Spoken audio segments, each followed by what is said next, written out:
નમસ્કાર દર્શક મિત્રો, કરુણા ટોક્સમાં આપનું સ્વાગત છે. વંદે ગોમાતરમ. દોસ્તો, આપણે કોઈ ગામડાના વતની હોઈએ અને પછી નોકરી વ્યવસાય માટે થઈને બહાર નીકળીએ અને કુદરત આપણને થોડા સુખી સંપન્ન કરે તો દરેક વ્યક્તિની એવી ઈચ્છા હોય છે કે હું મારા વતન માટે કંઈક કરું. એટલે લોકો પોતાના વતનમાં ઘણીવાર શાળામાં અનુદાન આપે, ઘણી વખત મંદિરો બંધાવે, ઘણીવાર ગેટ બંધાવે, ગામમાં નાની મોટી પ્રવૃત્તિ થતી હોય તો એમાં ડોનેશન આપે. તો ગારિયાધાર તાલુકાના ફાચરિયા ગામના મૂળ વતનીઓને અત્યારે જે બહાર વસે છે, કુદરતે એને સુખ અને સંપન્નતા આપી છે, તો એમણે સાથે મળીને એવો વિચાર કર્યો કે ભાઈ આપણા ફાચરિયા ગામમાં, આપણા મૂળ વતનમાં, આપણી માતૃભૂમિમાં આપણે બે કામ કરીએ. એક તો 2000 વૃક્ષોનું વાવેતર કરીએ, એનો ઉછેર કરીએ, અને બીજું કે વરસાદી પાણીનું સંચય એટલે કે રેઇન વોટર હાર્વેસ્ટિંગ, આ બે પ્રોજેક્ટ આપણા ગામ માટે હાથ ધરીએ. તો એક સરસ મજાની પ્રવૃત્તિ ફાચરિયા ગામના વતનીઓએ હાથ ધરી છે અને એ વિષય ઉપર વાત કરવા એ ગામના મૂળ વતની પણ અત્યારે 12 વસતા એક સુખી સંપન્ન વ્યક્તિ રવજીભાઈ પાનસુરિયા અત્યારે આપણી સાથે સ્ટુડિયોમાં ઉપસ્થિત છે. રવજીભાઈ, આપનું સ્વાગત છે. નમસ્તે. નમસ્તે. રવજીભાઈ, સૌથી પહેલા તો એ જણાવો કે ફાચરિયા ગામ તમારું ગારિયાધાર તાલુકાનું, અને એક સરસ મજાના બે પ્રોજેક્ટ હાથ ઉપર લીધા, આવો વિચાર કોને આવ્યો કે ભાઈ આપણે આપણું વતન છે, આપણી માતૃભૂમિ છે, એ જગ્યા ઉપર જન્મીને આપણે બહાર જઈને સુખી સંપન્ન થયા છીએ, તો વતન માટે 2000 જેટલા વૃક્ષોનું વાવેતર કરીએ અને રેઇન વોટર હાર્વેસ્ટિંગ કરીએ, આવો વિચાર કોણે કર્યો, ક્યારે કર્યો, થોડી એના વિશે વાત કરી દો. નમસ્કાર. હું પ્રાઇમરી રીતે ફાચરિયાનો મૂળ વતની છું અને ત્યાં મારું બાલ્યાવસ્થા, યુવાવસ્થા અને મેં પસાર કરેલી છે. બરાબર. હાઈસ્કૂલ સુધીનું શિક્ષણ મેં એ જ ગામમાં, એટલે બાજુ ગારિયાધાર જીપી હાઈસ્કૂલમાં ભણીને હું પછી કોલેજમાં ગયો. ખેડૂત પુત્ર હોવાથી પહેલેથી જ મને કુદરત પ્રત્યે લગાવ ખરો અને મારો જીવન મંત્ર છે કે save nature, save water and save energy. બરાબર. આ મારો જીવન મંત્ર છે. હું એસએસસી ભણીને કોલેજ મેં જુનાગઢ કરી, એગ્રીકલ્ચરનો ગ્રેજ્યુએટ છું, એટલે ખેડૂતનો પુત્ર છું, ખેતીવાડીનો ગ્રેજ્યુએટ છું અને લાઈફ ટાઈમ મેં ખેતીવાડીને લગતો જંતુનાશક દવા, બિયારણ અને ખાતરનો ધંધો કર્યો છે. એટલે પહેલેથી જ હું કુદરત સાથે આ રીતે સંકળાયેલો છું અને નેચર ખૂબ ખૂબ વિકાસ પામે એવા પ્રયત્નો પહેલેથી જ મારા રહ્યા છે. બરાબર. સામાન્ય રીતે સૌરાષ્ટ્ર એ સેમી એરિડ ટ્રોપિક ઝોન હોવાથી વરસાદ ઓછો છે, એટલે ઝાડપાન અને વનસ્પતિ ઘણી બધી ઓછી છે. એને હિસાબે આપણે સૌરાષ્ટ્રની અંદર વરસાદનું પ્રમાણ ઘણું ઓછું રહે છે. જો વનસ્પતિને આપણે સંવર્ધન કરશું, બરાબર, તો વરસાદ આવશે અને વરસાદના પાણીનો આપણે સંચય કરશું તો આપણી માતૃભૂમિનું જે ભૂતળ છે, જે જમીનનું સ્તર, પાણીનું સ્તર છે, એ ઊંચું આવશે. પાણી હશે તો ખેતી સમૃદ્ધ થશે અને ખેતી સમૃદ્ધ થશે તો ગ્રામજનો સમૃદ્ધ થશે. એ ન્યાયે મને આ વિચાર આવ્યો. બરાબર. સામાન્ય રીતે અમારા ગામના મોટા ભાગના લોકો સુરત સ્થાયી થયા છે, લગભગ 80%. અને ત્યાં અમે ફાચરિયા પરિવાર પ્રગતિ મંડળ આ રીતની એક સંસ્થા છેલ્લા 16 વર્ષથી ચલાવીએ છીએ અને યુવા સમિતિ એમાં બહુ સક્રિયપણે રસ લઈ અને શૈક્ષણિક, સામાજિક અને આધ્યાત્મિક ઘણી બધી પ્રવૃત્તિઓ આ સંસ્થા દ્વારા અમે ચલાવીએ છીએ. બરાબર. સ્નેહ મિલનના દિવસે મારો પણ જન્મદિવસ હતો. અચ્છા. એટલે મને એવો વિચાર આવ્યો કે ભાઈ સંસ્થાને 16 વર્ષ થયા છે, સંસ્થાને આમ તો 16 વર્ષ થયા એટલે યુવાની આવી કહેવાય, અને સંસ્થા યુવાન થાય એટલે એમણે હવે સંસ્થાએ કંઈક જવાબદારી, ગામના ઉત્થાન માટે કંઈક જવાબદારી ઉપાડવી જોઈએ, એવો મારો વિચાર હતો. મારો પણ જન્મદિવસ છે એટલે મને એવો વિચાર આવ્યો કે ગામ માટે શા માટે આપણે ગામને હરિયાળું અને સમૃદ્ધ બનાવવાના પ્રયત્નો ના કરીએ. બરાબર છે. એટલે એ સ્પેશિયલી હું અમદાવાદથી એ સ્નેહ મિલનમાં હાજર રહ્યો અને એ સ્નેહ મિલનમાં મેં મારા વિચારો રજૂ કર્યા કે ભાઈ આપણે વરસાદના પાણીનો સંચય કરીએ અને ગામની અંદર જ્યાં પણ જગ્યા છે, પડતર જગ્યા, સરકારી ખરાબો અથવા રોડ સાઈડમાં આપણે શક્ય એટલા વધુમાં વધુ વૃક્ષ વાવીએ. બરાબર. એટલે એવા નિશ્ચય સાથે મેં રજૂઆત કરી અને એવું કીધું કે ભાઈ આપણે અંદાજે 2000 જેટલા વૃક્ષોનું વાવેતર કરીએ તો સદભાવના સેવા ફાઉન્ડેશન છે એ જી, પ્રોજેક્ટ સદભાવના વૃદ્ધાશ્રમ. હા. હા, વૃદ્ધાશ્રમ એ આ પ્રોજેક્ટમાં હેન્ડલ કરતા હોય છે અને 3 વર્ષ સુધી આપણને 3 વર્ષના સુધીમાં 3 વર્ષના ઝાડ ઉછેરી અને આપતા જી. હોય છે અને ગેરંટી સાથે હોય છે. હાજી. અને એમાં સંસ્થાનું 50% અનુદાન પણ હોય છે. આપણે 50% ખર્ચની અંદર 2000 વૃક્ષ આસાનીથી ઉછેરી શકશું. એટલે આ વિચારને અ, અ, પરિપૂર્ણ કરવા માટે અથવા તો એને એનું શું કહેવાય સાકાર કરવા માટે. હા. સાકાર કરવા માટે થઈને મેં મારો રજૂઆત કરી અને શરૂઆતમાં 101 વૃક્ષનું અનુદાન મેં જાતે જાહેર કર્યું વાહ. અને ગામ લોકોએ ખુશી ખુશી વધાવી લીધું અને બાકી રહેતું અનુદાન સ્વીકારે 2000 વૃક્ષોનું અનુદાન ગામ લોકોએ પોતે જ જાહેર કરી, વિવિધ જે ગામ લોકો છે એમણે. જી. અને 2000 વૃક્ષોનું અમને અનુદાન મળી ગયું છે. બરાબર. અને અમે સંસ્થાના બેંક ખાતામાં ઓલરેડી ટ્રાન્સફર પણ કરી રહ્યા છીએ. લગભગ 80 થી 90% અનુદાન આવી ગયું છે. બરાબર. આ અનુદાનની અંદર અમારા ગામના વિવિધ વિસ્તાર, ગુજરાતના વિવિધ વિસ્તાર અને વિદેશમાં વસતા ગામ લોકોએ ખરેખર બહુ સારી રીતે પ્રોત્સાહિત થઈ અને ખોબે અને ધોબે અનુદાન આપ્યું છે. એમાં અમારા મુખ્ય દાતા શ્રી ધીરુભાઈ સુવાગિયા, જે છેલ્લા લગભગ 60 વર્ષથી 30 ને 25 55 વર્ષથી 55 વર્ષથી અમેરિકામાં સ્થાયી થયેલા છે. એમની પોતાની ઇન્ડસ્ટ્રી છે. એમણે એમના સ્વર્ગસ્થ પુત્રની પાછળ 1000 વૃક્ષનું અનુદાન જાહેર કરેલું છે. બરાબર. આ સિવાય અમારા ગામના અમેરિકામાં વસતા બીજા ગ્રામજનોએ પણ પોતાની યથાશક્તિ પ્રમાણે અનુદાન જાહેર કરેલું છે. જી. ગામ લોકોનો પણ એટલો જ ઉત્સાહ અને પ્રોત્સાહન અમને મળ્યું છે. એટલે અમે આ બંને પ્રોજેક્ટને સાકાર કરવા માટે બહુ આસાનીથી અમારું એચિવમેન્ટ હશે એવો અમને પૂરો ભરોસો છે. જી. રવજીભાઈ, પહેલા આપણે વૃક્ષારોપણ વાળી જ વાત કરીએ. અચ્છા, સદભાવના વૃદ્ધાશ્રમ તો વર્ષોથી આ કામ કરે છે, લાખો વૃક્ષો વાવ્યા અને 151 કરોડ વૃક્ષોનો એમનો સંકલ્પ પણ છે. તો આપણા ગામમાં કઈ કઈ જગ્યા, એવી જગ્યા 2000 વૃક્ષો માટેની હોવી જોઈએ? તમે કીધું કે સરકારી ખરાબો છે, અથવા તો કોઈ શાળાના મેદાન હોય, અથવા તો જે રીતે માનો કે ગોંદરો હોય, અથવા તો કોઈ ગાય માટેની જ્યાં વ્યવસ્થા હોય એ પ્રકારનું ગૌચર વગેરે હોય ત્યાં. એક તો જગ્યા, અને બીજું કે કેવા પ્રકારના વૃક્ષોનું આપણે વાવેતર લગભગ કરવાના છીએ? મારું માનવું એવું છે કે આપણા સૌરાષ્ટ્ર ની જમીનની અંદર જે માતૃ ઝાડ કહેવાય એ પ્રકારના ઝાડ વાવવા જોઈએ.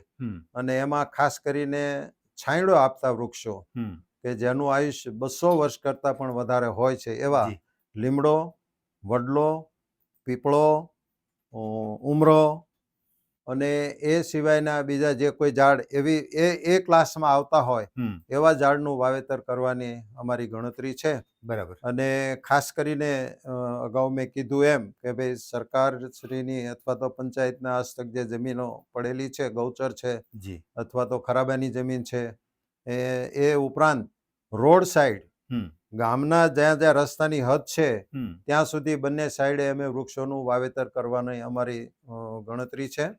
શક્ય હશે તો ગામની જેટલી વાડીઓ છે જેમાં પહેલા વૃક્ષો હતા પણ હવે રહ્યા નથી, બરાબર, એટલે એ વાડીના તળની અંદર પણ જે તે વાડીના માલિકની સહમતિ હશે તો અમે એ ઝાડ પુનર્જીવિત કરશું અથવા તો નવા ઝાડ વાવીશું. બરાબર. શક્ય હશે અને ગ્રામજનોની જો સહમતિ થશે અને સમજણ આપીને જો ચરિતાર્થ થાય તો શેઢે પાળે પણ અમે વૃક્ષોનું વાવેતર કરાવવાની અમારી ઈચ્છા છે.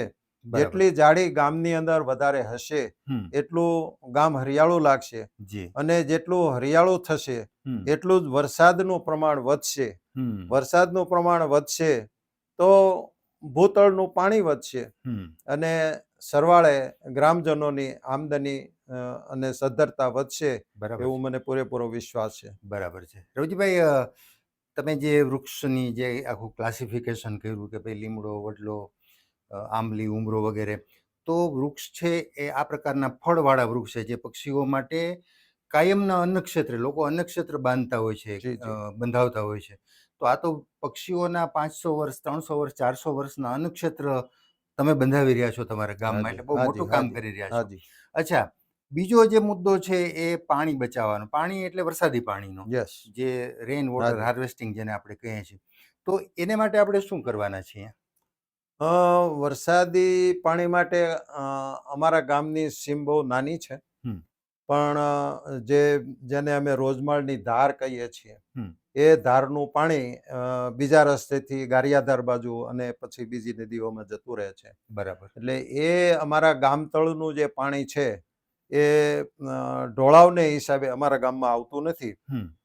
પણ એને ડાયવર્ટ કરી લેવલ લઈ અને હમ. એક નાની કેનાલ બનાવી હમ. અને એ પાણીને જો અમારા ગામના તળાવમાં વાળવામાં આવે હમ. તો અમારા ગામને ક્યારેય પાણીની તકલીફ ન પડે બરાબર. એવું મારું માનવું છે. જી. સામાન્ય રીતે વરસાદનું પ્રમાણ ઓછું છે, હમ. પણ ગામનું પાણી ગામમાં જ રહે હમ. એવા ધ્યેય સાથે એ પાણીને અમારા ગામમાં જ રાખવાની ગણતરી છે. હમ. અમારા ગામમાં 4 તળાવ છે જે વરસાદના પાણીથી અધૂરા રહે છે. બરાબર. મને એની ખાતરી છે કે જો રોજમાળનું પાણી આ તળાવની અંદર વાળવામાં આવે હમ. તો અમારા 4 તળાવ છલોછલ ભરાઈ જાય હમ. અને તળમાં ઉતરે. હમ.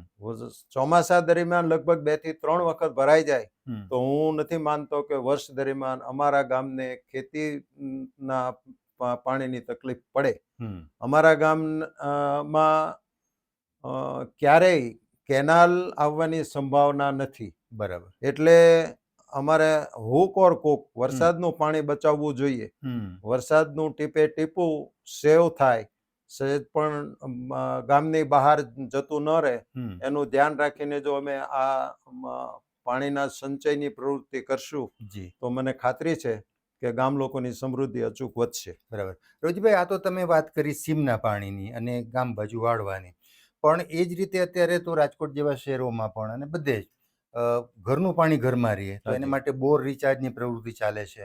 પછી ઘરમાં ઊંડા ટાંકા જે ખંભાત વિસ્તારમાં હોય છે, હાજી ઘરમાં જ મોટા 1000, 2, 5, 5,000 લીટરના ટાંકા કે તમારી અગાસીમાં કે ફળિયામાં જે પાણી પડે છે એ ચોખ્ખું પાણી ઘરના ટાંકામાં થાય, એ દિશામાં પણ તમે કદાચ વિચારી શકો છો. આ તો મારા ધ્યાન ઉપર આવ્યું એટલે વાત મૂકું છું. એ જ રીતે રાજકોટમાં ગીરગંગા પરિવાર ટ્રસ્ટ એક છે જે લોકો ચેક ડેમ બાંધવાનું કામ કરે છે, ચેક ડેમ રિપેરિંગનું કામ કરે છે. હાજી તો તમારા ગામના વોંકડા કે એવી કોઈ જગ્યા હોય તો ત્યાં એ પણ કરી શકો. કદાચ ભવિષ્યમાં તમને આ વસ્તુ ઉપયોગી થઈ શકે છે. હાજી હાજી હાજી તમે જે અંડરગ્રાઉન્ડ વરસાદના પાણીને જી. સંચય કરવા માટે જે અંડરગ્રાઉન્ડ વોટર ટેન્ક બનાવવાની વાત કરી, એમાં અમારા ગામના ઘણા ખેડૂત મિત્રોએ પોતાના ફળિયામાં અચ્છા. પાણીના ટાંકા 25,000 લીટરના બનાવ્યા છે. બરાબર. અને એમાં વરસાદનું પાણી ભરે છે. હમ. એટલે આનાથી અમારા ગ્રામજનો જાગૃત તો છે જ, પણ હજુ જેમણે ન બનાવ્યા હોય એ લોકોને અમે પ્રોત્સાહિત કરશું અને ગામમાં વધુમાં વધુ ભૂગર્ભ ટાંકા બને એના માટે હવે પછીની અમારી યોજના હશે. જી. રવજીભાઈ, ફાચરિયા ગામના લોકો આવો સરસ પ્રોજેક્ટ એક વિચારી શકે, એટલે 2 પ્રોજેક્ટ આમ તો, વૃક્ષનો અને પાણીનો. હાજી તો કેમ સૌરાષ્ટ્રના કે ગુજરાતના એક ગામના લોકો ના વિચારી શકે? દરેક લોકો આજે મોટા શહેરમાં રહેતા સુખી લોકો ક્યાંક ને ક્યાંક એનું મૂળ તો ગામડું હોય છે, હાજી છેવટ 2-5 પેઢી પહેલાનું, તો પોતાના વતન માટે કેમ ના કરી શકે જો તમે કરી શકો છો તો? આ બાબતમાં હું મારો વિચાર અને મેં શું કર્યું છે એ તમને કહું. જી. હું છેલ્લા 35 વર્ષથી વરસાદનું પાણી પીઉં છું 12 મહિના. અચ્છા. ધોરાજી હું જ્યારે રહેતો હતો ત્યારે મેં મારા ઘરના ફળિયામાં 25,000 લીટરનો ટાંકો, ભૂગર્ભ ટાંકો બનાવેલો સ્વખર્ચે. ઓકે. અને એમાં હું અગાસીનું પાણી ગાળીને 12 મહિના સચવાઈ રહે એ રીતે એ પાણીના ટાંકામાં ભરી લેતો હતો અને 12 મહિના અમે વરસાદનું પાણી પીધું. મેં ક્યારેય અમારા ઘરની અંદર આરો સિસ્ટમ ફિટ કરી જ નથી બરાબર. અને આરોનું પાણી હું ક્યારેય પીતો નથી. ઓકે. એક ધોરાજી હું રહેતો હતો ત્યારે અમારે તો 25,000 લીટરનો ટાંકો, એટલે આજુબાજુના લોકોને પણ હું વરસાદનું પાણી પ્રોવાઈડ કરતો હતો. અચ્છા. અને એમાં 2 ભાગ કરી નાખ્યા હતા. એટલે એક ટાંકો કોર્પોરેશનના પાણીથી ભરાતો હતો. તો આજુબાજુના ગામના, એટલે આજુબાજુના સોસાયટીના અમારા જે પડોશી પરિવાર હોય એમને પાણીનો સંગ્રહ શક્તિ ઓછી હોય તો ઘણી વખત અમારે ત્યાં આવીને કપડાં ધોઈ જાય કે વરસાદનું પાણી એમને પીવું હોય તો લઈ જાય. આવી સેવા હું કરતો હતો. બરાબર. હું 2010માં અમદાવાદ શિફ્ટ થયો તો ત્યાં પણ અમે અમારા ઘરના ફળિયામાં 10,000 લીટરનો ટાંકો, અચ્છા. અંડરગ્રાઉન્ડ ભૂગર્ભ ટાંકો જેને કહેવાય, એ બનાવ્યો છે. અને એમાં અમે વરસાદ અગાસીમાં પડતા વરસાદનું પાણી અમે સંચય કરીએ છીએ. બરાબર. અને ખાસ કરીને હું તો વરસાદના પાણીમાં પણ મઘા નક્ષત્રનું જે પાણી હોય એનાથી જ ટાંકો ભરું છું, જે અચ્છા. સ્વાસ્થ્ય માટે સૌથી શ્રેષ્ઠ ગણવામાં આવે છે વાહ વાહ અને ક્યારેય બગડતું નથી. વાહ. એટલે આ અમે છેલ્લા 35 વર્ષથી હું પ્રવૃત્તિ કરું છું. અને મારા જે કંઈ સગા સ્નેહી મિત્રો અમદાવાદ કે શહેરી વિસ્તારમાં કે ગ્રામ્ય વિસ્તારમાં વસે છે એમને હું ચોક્કસ કહું છું કે આપ પણ આપના મકાનની આસપાસ ભૂગર્ભનો ટાંકો બનાવો અને એમાં આપનું 12 મહિના પીવાનું પાણીનો સંગ્રહ કરો. તો બરાબર. તમારું સ્વાસ્થ્ય ચોક્કસ સારું રહેશે, આખા પરિવારનું સ્વાસ્થ્ય સુધરશે, એમાં કોઈ શંકાને સ્થાન નથી. બરાબર. રોજીભાઈ, આપણે જે વૃક્ષારોપણ વાળી વાત છે ગામમાં ફાચરિયામાં, તો એ ક્યારે શરૂ કરવાના છીએ લગભગ? અમારા ગામ લોકોનું અનુદાન લગભગ 85% થી 90% અને કદાચ આ સાંજ સુધીમાં 100% અનુદાન, એટલે કે રૂપિયા 30 લાખ સંસ્થાના બેંક એકાઉન્ટમાં જમા થઈ જશે. બરાબર. અને અમારે સંસ્થાને ગાંડા બાવળથી જે છે એ સાફ કરી અને ચોખ્ખી જમીન સંસ્થાને પૂરી પાડવાની છે. બરાબર. લગભગ અમારા ગામમાં બાવળ કાઢી નાખવાની પ્રવૃત્તિ જેસીબીથી ચાલુ છે.